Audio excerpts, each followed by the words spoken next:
So I want to start out by saying good afternoon and welcome to the Universal Design for Learning, Emotional Work for All.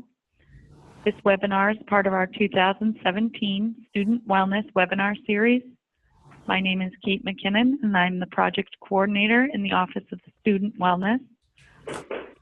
For those of you who are not familiar with the Office of Student Wellness, we're located in the New Hampshire Department of Education, and in addition to administering several grant programs, we strive to provide strong evidence-based professional development opportunities to New Hampshire educators and those working with our state's children, youth, and families.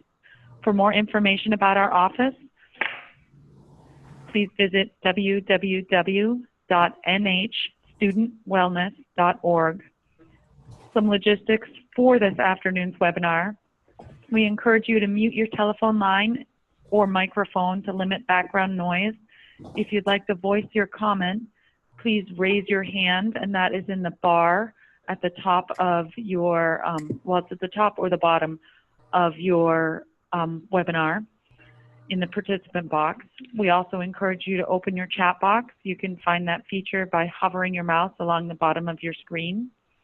We will answer questions from the chat box at the end of the presentation, and a recording of this webinar and all the slides will be emailed to you within the next week and will be posted on our website. The link will be shared in our chat box for our website. So without further ado, I would like to introduce today's speaker, David Rose. Thanks, Katie, and this is me. And we're going to, just because of the technical glitch, I'm going to have to tell Katie to advance the slides. So that'll be a little bit annoying, but it'll be fine for me. I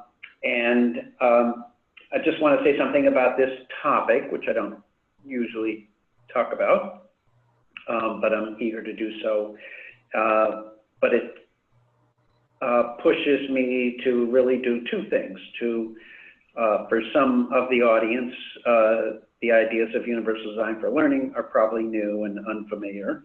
So I want to do a little bit of introduction of that and focus, though, more on issues of emotional development and, in particular, the issues of the intersection of universal design for learning and what might be called wellness, for sure, emotional wellness. This will be a bit of a short and therefore somewhat thinnish, and I hope that it at least gives an introduction to both of those ideas, and I'll recommend some places to go deeper at the end of the talk. So I'm hoping I don't have sort of your questions and things, but I'll stop a couple places in the talk to see if Katie has clarifying questions that people want me to address, and I'll be happy to do that. Okay, so Katie, can you go to the next slide?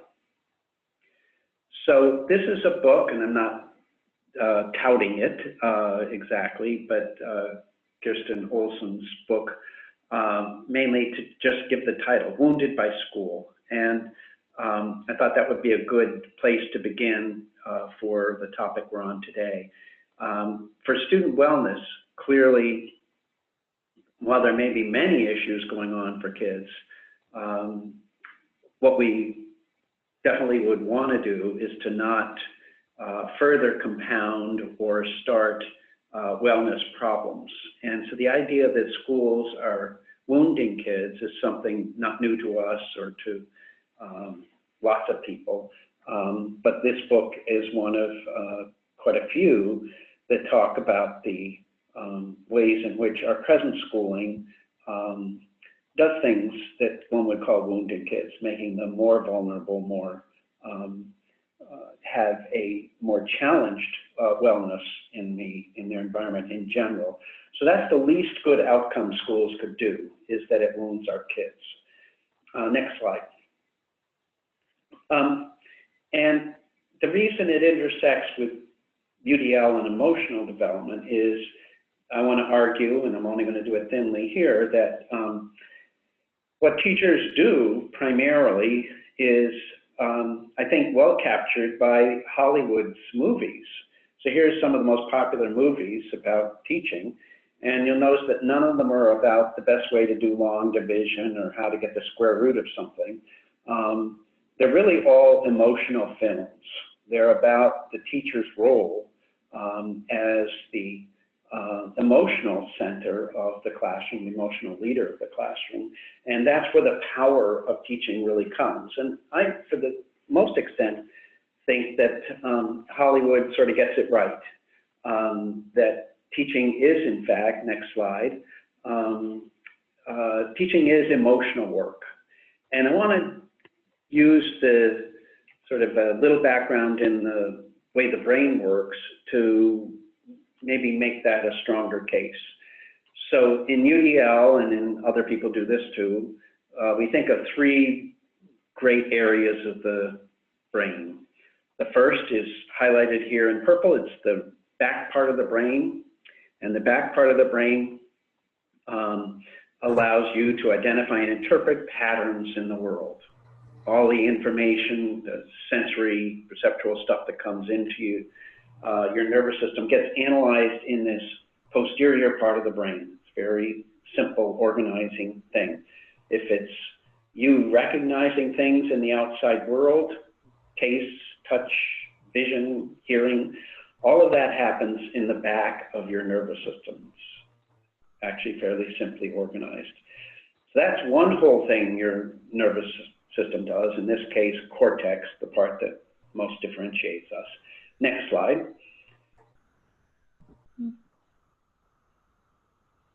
The next big area of the brain, the frontal parts, here highlighted in blue, aren't about receiving information and making sense of it, but they're about, this part of the brain is about planning, executing, and monitoring actions on the environment.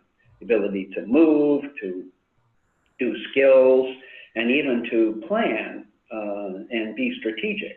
All of those things that are about acting on the world are in the front part of the brain, the second big system in the brain. And I'm calling those strategic networks, the front. Next slide.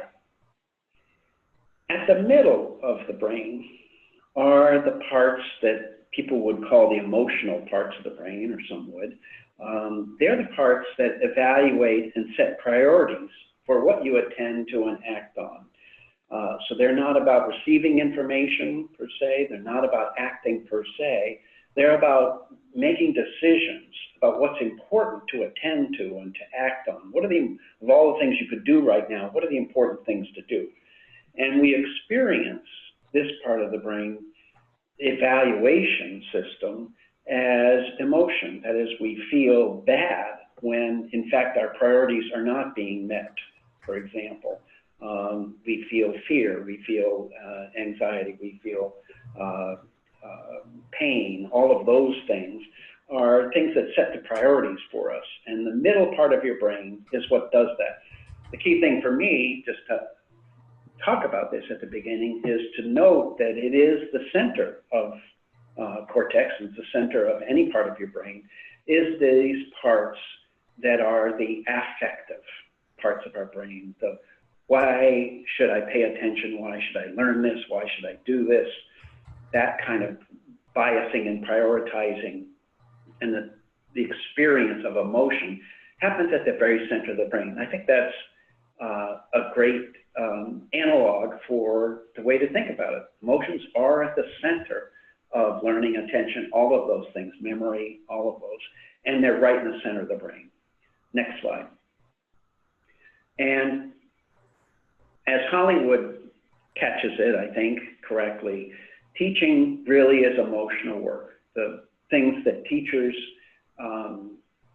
do are ones that try to affect, firstly, these affective networks to make what the teacher's hoping is worthwhile learning meaningful and important to students.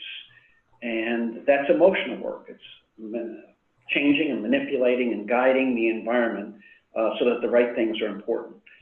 I like to say that people often say negatively that, well, Billy's not interested in learning, or he's not motivated to learn, and all those things.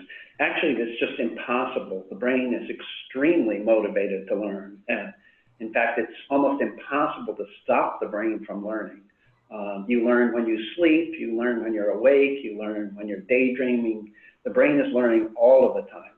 The job of teaching is to concentrate that learning and memory, attention, all those things, on a few things that we think are really important in our culture. So it's one of direction rather than inciting learning. Learning is not hard to do. The brain's going to do that automatically. The hard part is to get it focused on the things that we think are important, or ultimately that kids will think are important themselves. So the teacher's work is that emotional work. How can I get kids motivated, engaged in the right kinds of things instead of the things that are unimportant or problematic? Next slide. And here's just a restatement that the emotional parts, the emotional brain is at the center. Next slide. And the question that I think is worth asking, and increasingly we're doing within Universal Design for Learning, is what would happen if we put emotional design at the center of our learning designs, like Hollywood gets it, rather than we tend to think that learning design is a cognitive thing, getting the cognitive part first and then putting some wow, what is that? Rewards on it. Now, someone's got an open mic that I'm hearing. So if someone could mute, that would be great. Okay, when you said less expensive, I thought you were saying like the lumber was going to be less expensive. Okay. Jesus Christ. You are some type of communicator. Yes. Now, whoa, that is, awesome.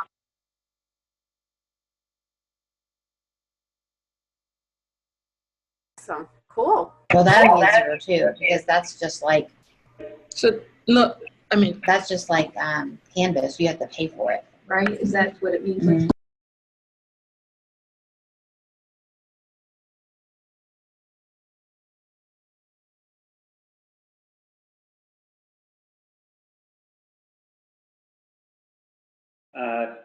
Katie, you're there?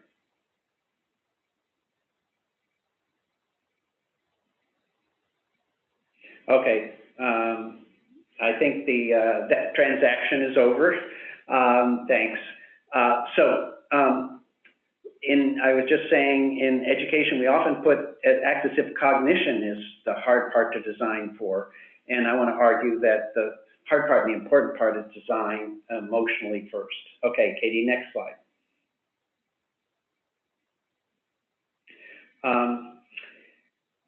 And now I want to argue that lots of problems interfere with the emotional work that teachers must do and the emotional work that students must do as well. Next slide.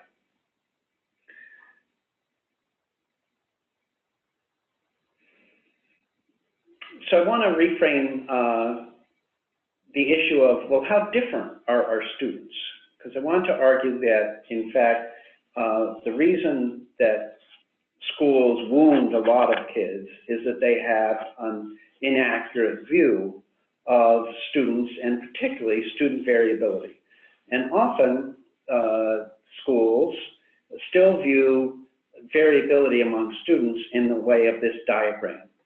Something like IQ, a normal distribution of IQ from low to very high, et cetera. And that's the dimension that's important in schooling, a single core dimension. Next slide. The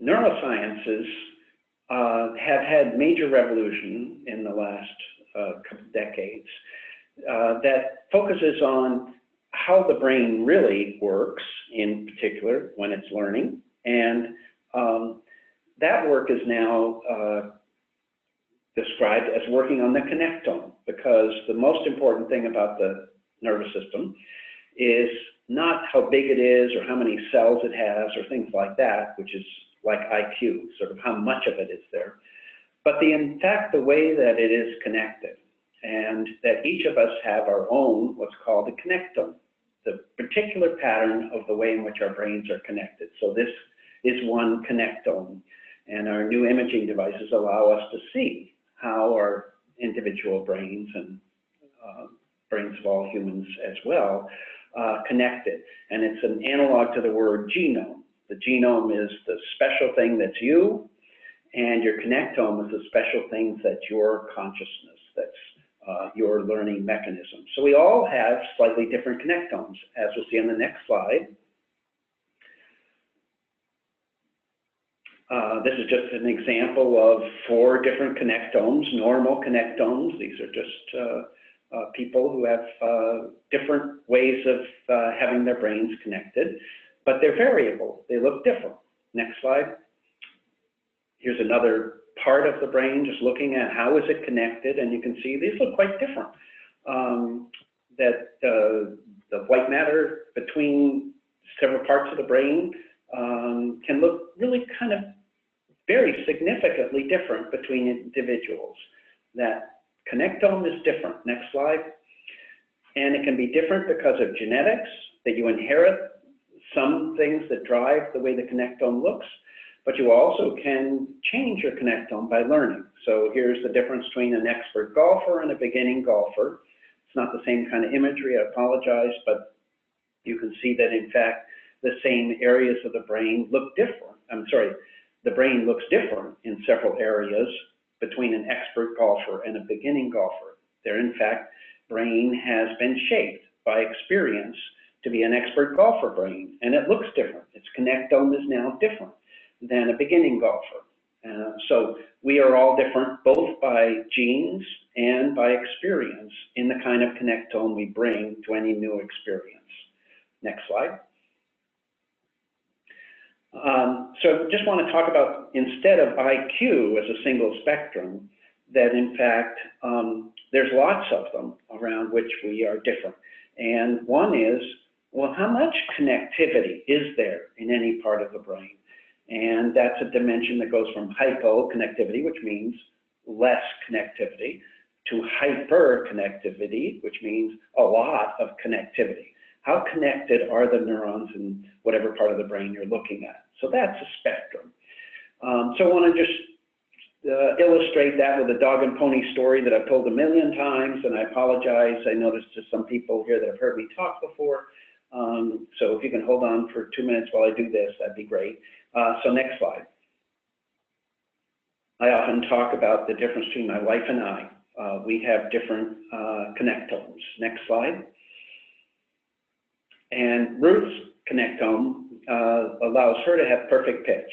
And I think everybody knows what perfect pitch is. It means that she knows when you play a note on the piano or trumpet or whatever, Ruth knows exactly what the pitch is. It's a B flat, and she's doesn't have to hum to herself or think about it. It's her connectome is been perfectly developed to be really good at pitch. Next slide. And I'm probably more like most of you, that I don't have perfect pitch, that my connectome doesn't know that that's a B flat when you play the piano key. I know it's high or low, and I can tell high pitches from low pitches and so on. I've had a lot of music training, but I never have gotten to perfect pitch. So Ruth's connectome, her brain is somewhat different than mine. Next slide. And it's different in this area that's pink, where you recognize pitch. Next slide. And in fact, we can look at it in that way that the other slides were and see, wow, the difference between a hyper-connected, meaning a lot of connections, is on the bottom. And on the top is a hypo-connected brain in auditory cortex, a thin, much less connectivity. Two different kinds of brains. Notice it's only on the left side of the brain. And you see in purple the right side of the brain. On that side, they look the same. These two brains look the same. Just It can be that specific. Just on the left side, one is really hyper-connected, a lot of connectivity, and the other, the one on the top, is very thinly connected, not very many connections. Not like damaged or anything, but like I sometimes analogize the difference between a throughway and a small country road. Next slide. So Ruth has a nervous system, like below her face here, that has that hyperconnectivity on the left side of her auditory cortex. And she's hyperconnected. Next slide. And what that gives her is this hyperacuity of pitch. She's really good at discerning what the pitch is. And I have the opposite, or at least opposite end of that spectrum, hypoacuity. I'm not too sure about pitch. Next slide. And the question, and sorry, I'm going to head one slide too fast here, but I want to say, to get back to the wounded by school argument, thank you. The question that I would want to ask here is, who has a disability? Who has a problem here? And the answer is, well, that's complicated. It all depends on what the demands of the environment are. Ruth's a singer, and for her, having this hyperacuity of pitch when she's in her professional kind of singing groups is a fabulous asset, because she can really sing in, you know, she can read the music and know exactly what to sing, and she's always right, and conductors love her. So she sings semi-professionally a lot. And in that regard, she looks like she's a gifted learner or some word like that. On the other hand, I am not a good person in a chorus, singing solos or anything like that, because I'm not so good at pitch. I can sing along with somebody strong like Ruth, but I can't do it independently. So if the demand is to get somebody to sing on the stage, I would feel quite disabled, and people might say things like that. I don't have great pitch. But context matters, and I've said this before, but in our church, where we commonly sit together, things are very different. In our church, it's not a chorus. Most people are not actually singing on pitch, and our organ is really old, and it's not actually playing on pitch anymore. So when the organist presses the A key, it's really playing a G or worse.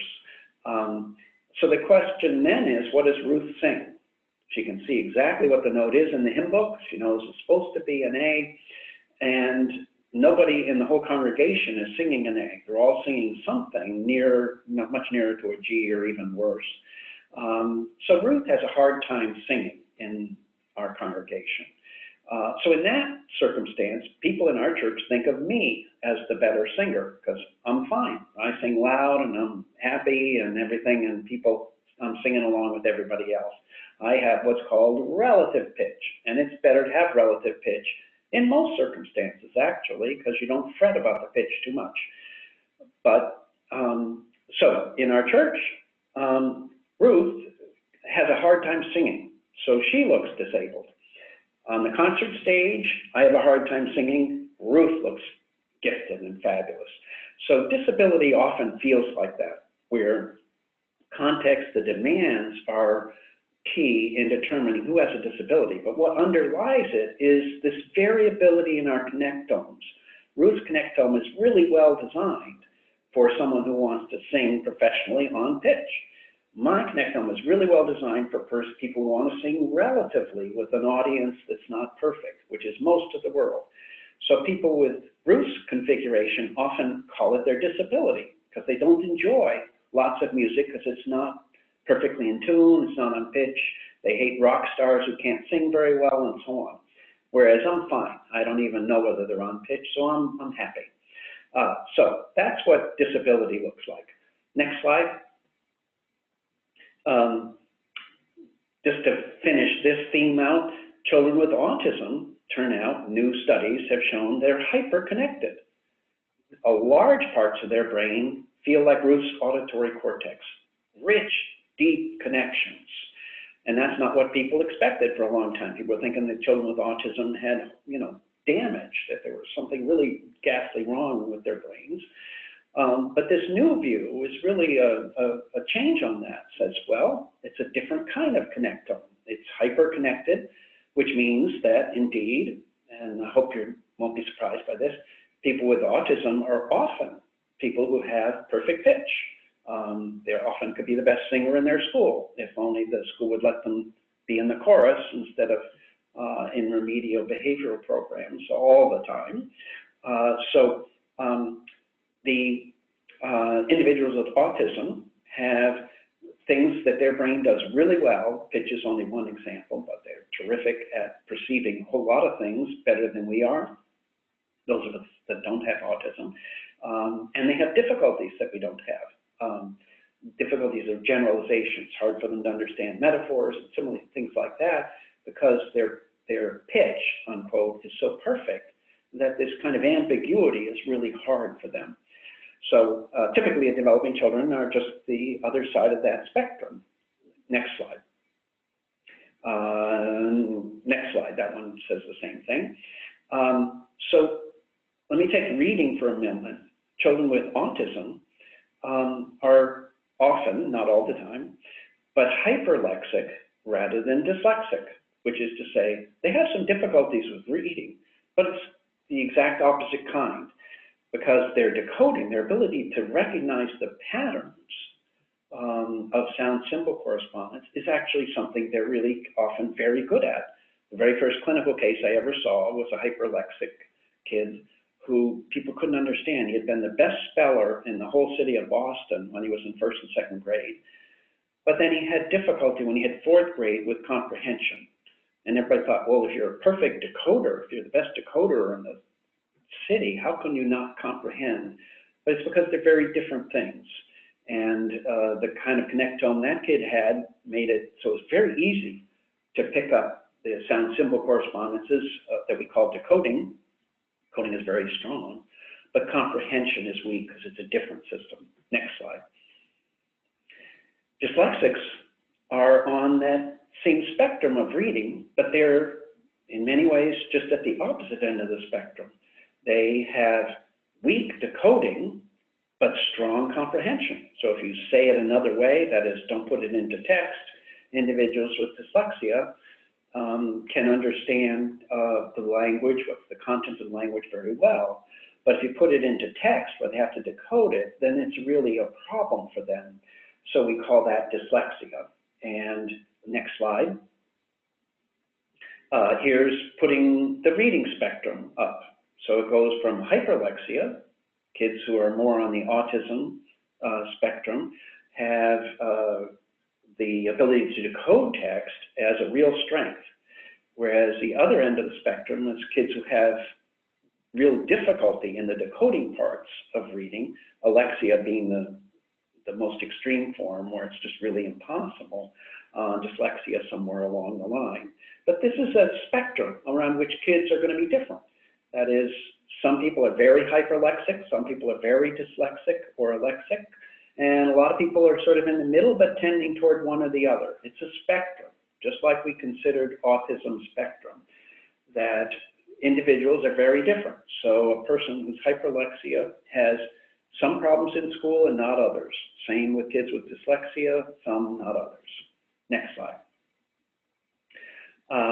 Just another spectrum, there's many spectrum in which the nervous system differs.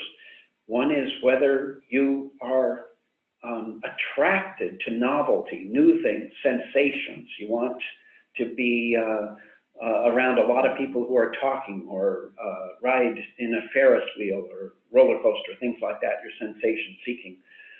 Kids with autism are at one end of that spectrum. They're looking for typically much less because they're hyper-connected. They're oversensitive to sensory stimulation in the outside world, so they're looking to reduce the amount of stimulation they're getting. And kids with ADHD are at the opposite end of this spectrum. They're often mostly bored. They want more stimulation, more sensation. And so schools have a hard time figuring out, well, wow, where do we go here? Because kids with autism need less, kids with ADHD need more, and that's where kids can get wounded. That if we design the schools for one end of this spectrum without cognizance of the others, then we have kids who are with autism who are perpetually frightened and overstimulated and fearful and avoiding because there's too much stimulation. On the other hand, if we make the environment very simple and having very little variety and novelty in it, then kids with ADHD are very bored, intensely looking for something more to happen. So they find learning not to be a good experience in schools. Anyway, that's the ideal spectrum. Next slide.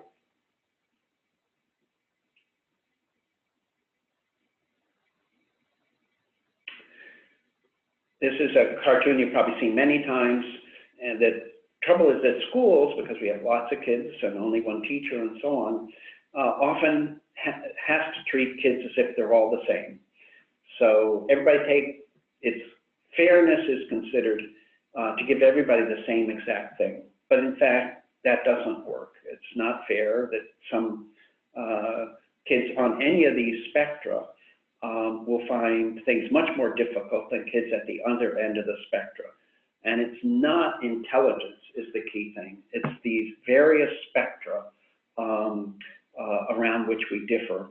And when we give everybody the same thing to read, the same thing to watch, the same test to take, any of those things, some kids, connectomes, are much better for doing that particular thing than others. So we get the problems of here, what equity and fairness looks like when we're really quite different. Next slide. The idea of universal design is to create environments like schools where there is more equitable opportunities, more ways in which we can get, we can engage in our world so that there is more of an ability to respond and to encourage the great diversity. So fewer kids are wounded by feeling that the school is not designed for them, like the things that it's being asked to do, that they're being asked to do are outside of their particular kinds of abilities and disabilities. Next slide. So I think everybody's aware of universal design. Just so quickly, here's the entrance to a school building. Works great for lots of people, but next slide. Works terribly for some people and moderately for others. We're all on the spectrum of how well stairs can work for us. And at the extremes is this person for whom stairs aren't an access technology to get into the building at all. They're in fact the barrier. Next slide. One solution is to try to fix the building afterwards, to add ramp and so on to the back of the building later. It's more expensive, doesn't work very well, looks ugly, lots of problems with retrofitting, trying to add new ways to access things afterwards. Next slide. So a better idea is to do universal design. Design entrances to buildings so that there are multiple ways to get into the building. So this one incorporates both ramp and stairs in the same design so that people can have choices. I can go up the ramp, I can go up the stairs, and that allows people with disabilities routes to get into the building for sure, but it also gives more opportunities for a whole range of people, people who are on skateboards, who have baby carriages, who have strollers, all of those things. That design of this kind allows many more people to have access to a building in optimal ways, and it can look beautiful instead of ugly. Next one. So now universal design for learning. Universal design for learning isn't about buildings, but it's about what happens inside school buildings, the learning itself. Next slide. Universal design for learning is a framework, research-based framework that allows us to identify what are the barriers that students experience in their learning as opposed to in the building. And here's the basic framework, and we'll have reason to go just a little bit into it as we move. But the key thing for the topic today is that each of the barriers that we're going to discuss in the learning environment are potential sources of wounding for kids. That there's barriers that some individuals face that others don't. Some kids have access where others don't. And therefore, they feel ostracized. The school isn't well designed for them. School is not about them. School is for other kids, and so on.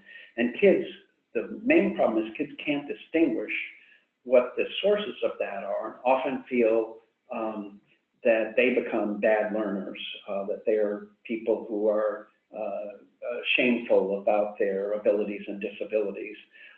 They're wounded by school. So it's key to identify barriers in the learning environments that might in fact be wounding kids so that we can design better schools. Next slide. And once we've identified the barriers, then there are evidence-based practices, things that we know from research actually work to reduce those barriers. And I'm going to talk just a little bit about that. So first, make sure we identify the barriers that a kid might face in any lesson or classroom, and then what are the potential evidence-based practice for reducing those barriers. Next slide. There's two foundations to UDL. One is understanding the barriers, which means understanding the nervous system and how different they are. And secondly, advances in modern technologies for learning, because they can in fact provide more options for kids to learn with. So we look, UDL doesn't require technologies, new technologies all the time, but it provides more pathways for kids to achieve success, more potential to decrease the wounding that schools do. Next slide. Here's the overall framework of UDL. You can see the three brain regions across the top. First, how do we make enough options to make sure all the kids are engaged, whether you're autistic or ADHD? Second column is multiple means of representation, that some kids are blind, some kids are dyslexic, etc. So taking in information is very different. How do we present our information in schools so we don't have barriers for some kids and opportunities for others? And lastly, the front of the brain, providing multiple means of acting on the world so that kids can take part in our lessons even if they're physically disabled, even if they don't spell very well, even if they don't have great executive function. So this is way too much for right now, but it shows the sense of each of those three brain networks. Engagement is first now in our guidelines because the most important driver there on the left. First, we want to engage our kids, helping them to be purposeful, motivated learners. And then there's a bunch of things that the research has shown can help in providing options so that all kids are engaged, not just some. Next slide. So I'm going to contextualize this with a little bit about my own teaching, which I've just been starting to think about because I'm getting much nearer the end of my career than the beginning. And so I'm going to go back to when I was a first-year teacher in Boston, and my job was to teach Shakespeare in 1969. Next slide. And I wanted to go back to what kind of barriers did my students face from a UDL perspective. Now, by the way, I didn't know any of this at the time.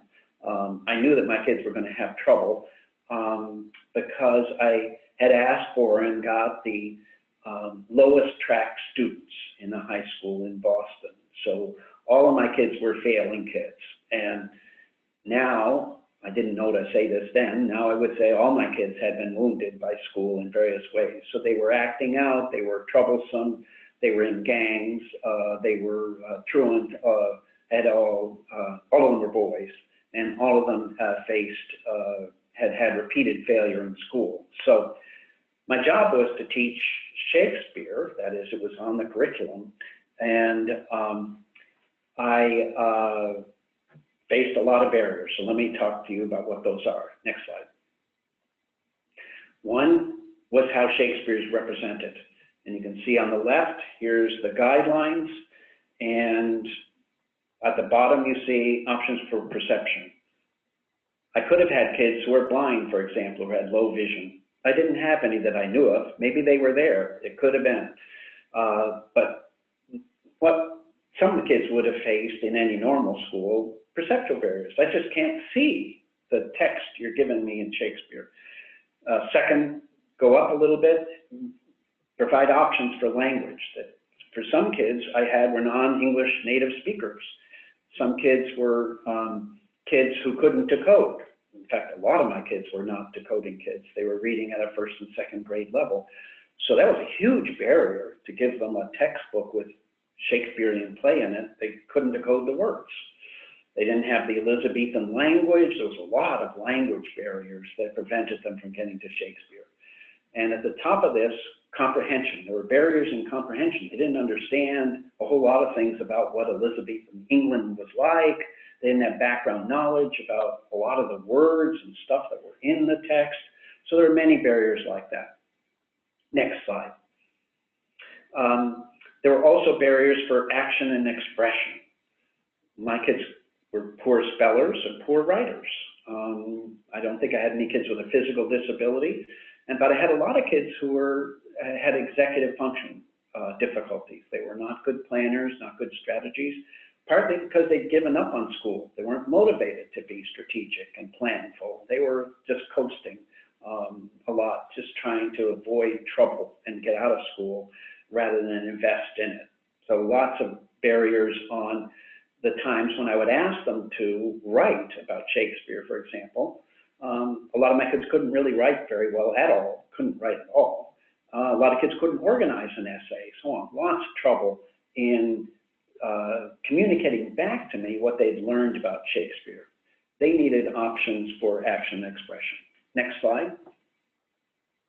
Lastly, a lot of my students had barriers in engagement. That is, Shakespeare didn't sound interesting to them. Who cares about this old white guy who was 400 or 500 years old? And they'd had bad experiences of reading things like this in the past. It didn't seem to connect to them at all. There are other areas of, they had learned not to sustain effort. Looking at the next part up on the guideline here. They weren't putting a lot of effort into school. So there were barriers when you say, we're going to read this whole long play. They were used to kind of giving up at this point, and they weren't self-regulated. They had difficulty managing their emotions, for example. A lot of my kids were pretty acting out. So lots of barriers along those kinds. Next slide. So those are a lot of barriers. How do I reduce those barriers?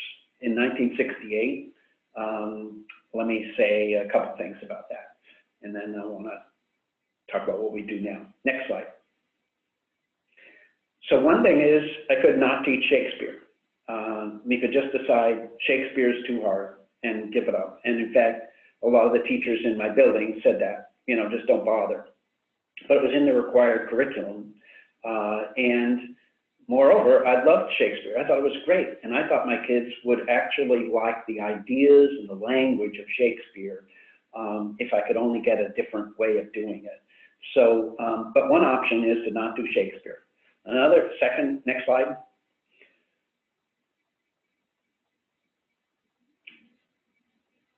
Another option is to not do it in books. Just say, okay, the books are the barrier, and if I could get another medium, maybe that would work. And in fact, that's what I chose to do. I, in fact, started to use recordings, 78 RPM records in those days. But I had us do the entire Shakespeare play, but via recording.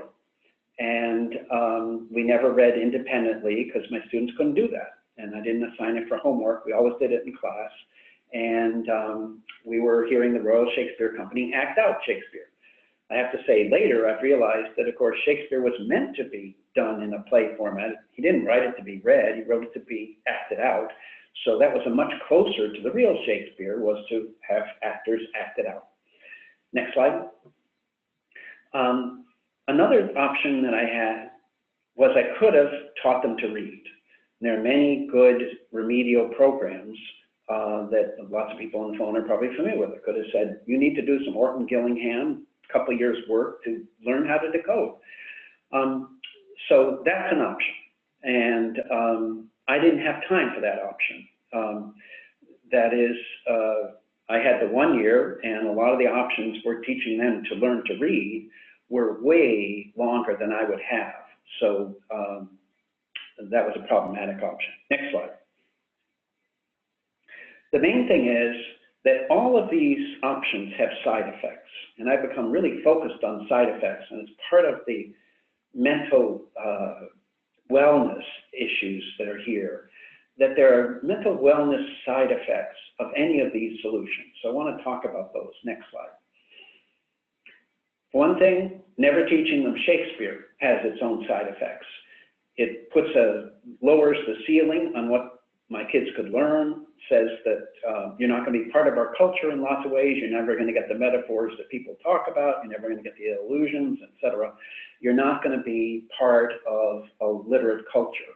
So that's a big side effect, and I have to say, not in favor of that side effect. Next slide. I could, in fact, as I did, move to a different format and do Shakespeare as an auditory experience rather than a textual one, and there are side effects of that. The kids aren't practicing their oral reading.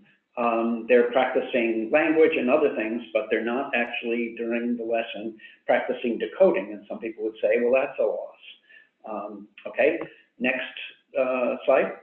What are the side effects of sending them to a really good remedial reading program? Well, there are big side effects of that too. That in fact, kids are pulled out of classes like Shakespeare and art and science and so on to do remedial reading. It's a long process. It can work, but during that time, they're not, in fact, learning lots of other things. And those are side effects. But the biggest side effects go to the wellness issue. That is, that they are now in a separate group, identified to their peers and to themselves as problematic learners, as kids who can't read, and who are now reading things that are for second graders and so on. And that has big emotional side effects. Lots of research has shown that. So we can help them become better readers, but they actually then often become worse students because they don't want to be shown to be doing that. The advances are so slow that in fact they feel worse and worse about themselves. Their peers are enjoying doing other things than they are, and they're not part of their social groups. There's big side effects of that as well. Next slide.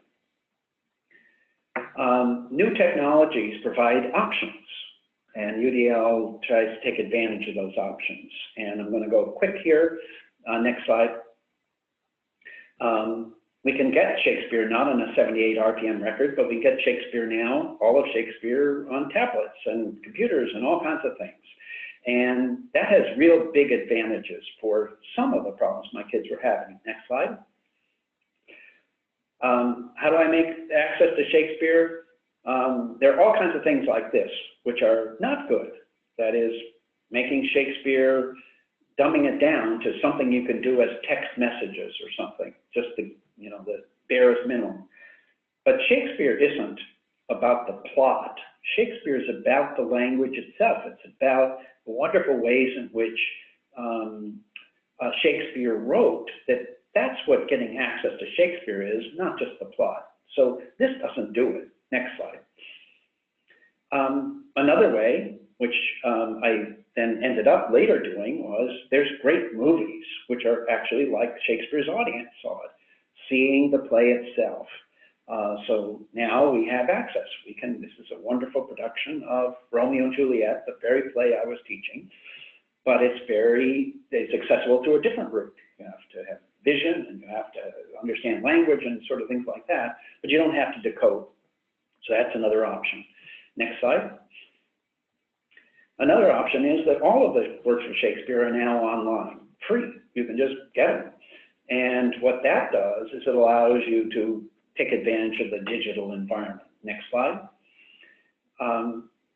In a digital environment, we have a separation between the content, the words themselves, and the display device. That allows us to do some very powerful things to handle individual differences. Next slide. Mainly, it allows us to be very flexible. We can take that same content, the same words of Shakespeare, but present them on screens or on your dashboard on your car and on your cell phone, all kinds of things. We can take the same Shakespeare, but many different displays. Next slide. But even within a display, we can have it look different for different kids. We can have it be different colors, different fonts, different languages. All of that can happen automatically. Take the same Shakespeare and say, give it to me in one of these ways, because it would be better for me. Next slide. We can even have it not be just visual. Now we can take that same content of Shakespeare and put it out as Braille, very simply. Don't have to go through this elaborate printing, but it can either be visual or it can be haptic. You can touch it. Next slide. We can take Shakespeare and put it out. This isn't a good representation of it, but now we know from our cell phones and our computers that every word on the screen can read itself aloud. So you don't have to actually decode. We take that same text and say, read this aloud to me, either one word at a time or all of it at a time. So we have what we're calling multiple representations. We can present it as something you touch, something you see, something you hear. All of that is really rich. Next slide. We can even put it out as sign language for people who are deaf. These things can be automated and done well. So there are many ways now to get to Shakespeare. Next slide. And in fact, I think I'll skip just a couple of slides. I think probably you're getting the idea that we have now alternatives for kids who can't decode. Next slide. Alternatives for kids who don't have good vocabulary. The words can always describe themselves. We can have alternatives for background knowledge. If you don't know stuff about Shakespearean time, we can just embed a little marker in the text that says, if you need more information, click here. So there's all kinds of things now that allow us to take care of all of the kinds of problems that kids have with reading so that we can get to Shakespeare. Next slide. So here we look at the representational guidelines for UDL, and we can see, oh, there's a whole lot of things we can do now to provide pathways to Shakespeare, high-level comprehending Shakespeare, rather than dumbing Shakespeare down to text messages or something like that. Amping up the amount of support, the amount of options available so that a whole class can do Shakespeare at the highest level. And I want to say that I had the experience of doing that, where my kids talked about Shakespeare as adults, young adults, albeit, but who understood what Shakespeare was about, what made Shakespeare great, because they understood the language. And we could talk about why that's rich and why Shakespeare was so powerful. And my kids got that, even though they were poor decoders, even if they had been blind and so on. Next slide. So UDL provides more options for treatment and managing learning, but also its side effects. So we can reduce the number of kids who are wounded by not being able to get to Shakespeare, by not being able to be in the classroom with their peers, by not being able to talk about the themes of Romeo and Juliet and growing up as teenagers. Next slide. I'm very near the end here. This gets us back to teaching us emotional work. What's powerful about Shakespeare, he's an emotional writer. We want to get there. And teaching is similarly that, emotional work. And a lot of things we typically do in schools where we assume all the kids are the same mean that we're having some kids do much harder emotional work, and a lot of kids turn off from that kind of work because they recognize this is at the least poorly designed for me. I can't do this. And even worse, it's damaging to me. It makes me feel like a bad learner. I want to say, actually, a quick way to summarize this is, notice that we call kids who have decoding difficulties, and I hope you'll remember that spectrum. You can have decoding difficulties because you're dyslexic, for example.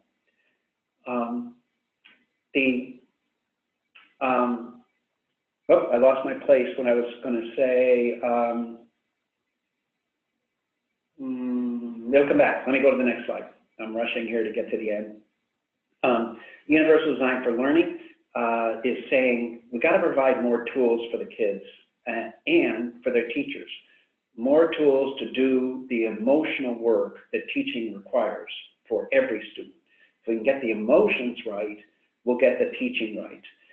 Let me just highlight in the last second here, 2 books that I would recommend you think about. Next slide. Oops, one more slide. Not only to Shakespeare, go back one for 1 second.